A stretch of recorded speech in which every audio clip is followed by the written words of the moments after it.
but will we get a certificate or a diploma at the end of it? And that's why we set it up in our university, so that the people who come to seminars and give up their time will at least be awarded a piece of paper which says you have a certificate in teaching and learning in higher education, and it is conferred by the rector of our university.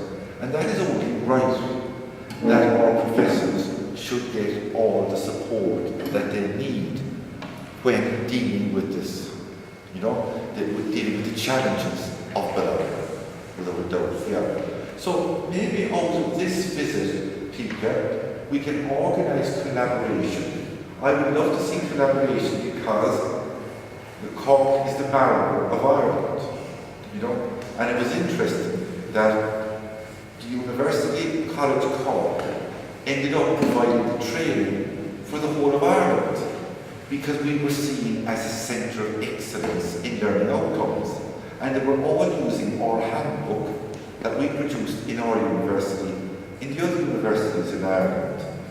So perhaps Maribor could be seen as the centre of excellence in the whole area of the Bologna process, and you would then be involved in training the other 3 universities in Slovenia. It would be great if you translated material in your own language. In other words, if you took this book, 100 pages, translated it into your own language in Slovenia. Now, I know in other countries they got EU funding to do the translation and the printing, and then give it to every professor in the university, so they have no excuse for not being able to write learning outcomes. So that's a possibility.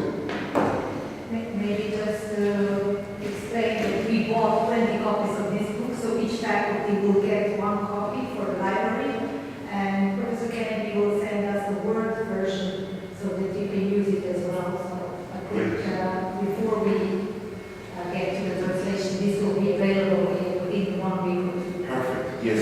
It would be great if you could set up, maybe as part of the website. Slovenia is very good in technology. I'm very impressed by what has been. That hotel that you put in is brilliant. They have Wi-Fi everywhere, and it's free. I mean, in other countries that I've been in, their Wi-Fi isn't working, it's very slow. You have to buy vouchers or something, then the time runs out, you have to buy another voucher. Slovenia is way ahead in technology. So if you could set up part of the website quality assurance, I could send you out all the material. So I have the PDF of that book, which I can give you. You can upload the PowerPoints to it, and I have some other papers to it. And perhaps you could bring out Dr. Marion McCarthy, who was the person who set up the postgraduate cert and diploma, and maybe we could be arranged to be enrolled in it. And if she came out to give some lectures here, and then maybe somebody could come over to us. We always love to have visitors. This year now, we had 3 sets of visitors. One of them came all the way from Kosovo, believe it or not. Because in Kosovo, they're implementing the Bologna process. So a group of 20 professors came to visit us for 3 days. And we gave them a training course, and they would then go back to the Kosovan system and implement that training course in the universities out there. But it would be great, like with modern technology now, Marion could give some of her lectures in my university, and you could be sitting here watching. So anything is possible. We will see. Maybe one more question. That was the prize was yesterday about the rating scale that you use for evaluating students. I think this is something that is new to us because we have for each faculty, each department our own. Yeah. When a student graduates from any university in Ireland, the degree is categorized. If they get between 70 and 100, that is a first class honours degree.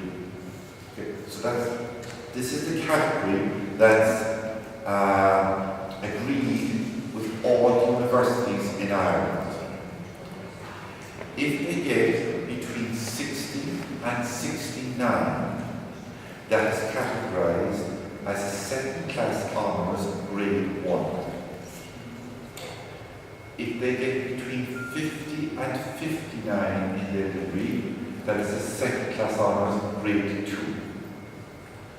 If they get between 40 and 49, that is pass, and anything less than 40 is a fail. Now, the university system in Ireland is controlled by what's called the National University of Ireland. And they produce generic descriptors, just like Bologna descriptors, of what a student who gets a first class honours should achieve, a second class honours, a pass degree should achieve. So generally speaking, there is a great sense of uniformity among all universities and among all the faculties. Now, yesterday we had a very interesting meeting about assessment with a small group, and people were explaining to me that different faculties have different methods of assessment. Now, that would be very difficult to maintain, I would imagine, under Bologna. And I'm not sure if an external examiner would want that to continue. Because generally speaking, with Bologna, there has to be compatibility between degrees. So if a student from Ireland was travelling over here to do a degree in Slovenia, they'd want to make sure of compatibility of standards. And if there was a different grading system here to what was used in other countries, that could cause difficulties. But that is something internally that you have to look at yourself in terms of what is best international practice in the area. Mr. Kennedy, if I may ask you, you can just make a short comment on the concept of external examiner, because this is something that we do not recognize in this country. We have a concept of external examiner only at the PhD level, but not in the undergraduate level. And I think this is very important, because it gives you outside feedback what is going on. It does. Can you just explain the concept in the Ireland? So, yeah, I like the external examiner system because it is great to have somebody from outside who would make suggestions to you on how you could improve, or who will say, yes, I am happy with the standard of teaching and learning and the standard of research is of international standard and is compatible with the standard in my own country. So an external examiner can, number one, they can affirm what you are doing. And number two, if what you are doing does not measure up to international standard, they can make recommendations.